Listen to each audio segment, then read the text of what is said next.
clemency o ganap na paglaya pa rin ang hiling ni Mary Jane Veloso ngayong kaarawan niya.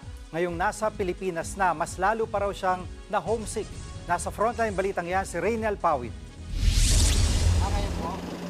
Alas 7 pa lang ng umaga, nasa labas na ng Correctional Institution for Women sa Mandaluyong City ang pamilya Veloso.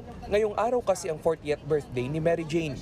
Sa loob pa lang ng van, paulit-ulit nang tinitingnan ni Tatay Cesar ang regalong photo album ni Mary Jane sa kanya noong Pasko.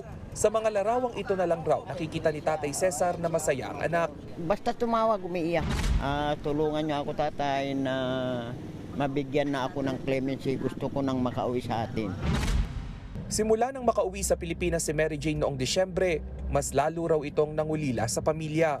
Kasi dito, panibagong kausap na naman.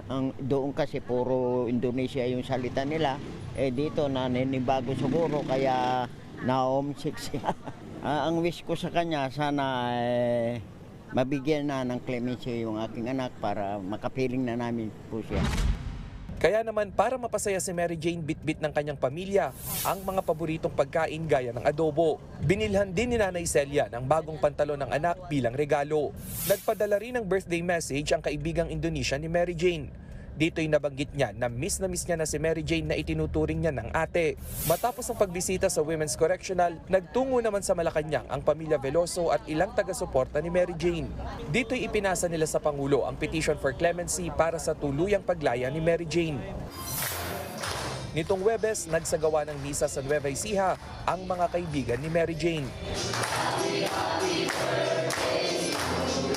Nagbabalita mula sa Frontline, Rainiel Pawid, News 5. Mga kapatid, Jiggy Manikad po, iba na ang may alam at may pakialam sa panahon ngayon.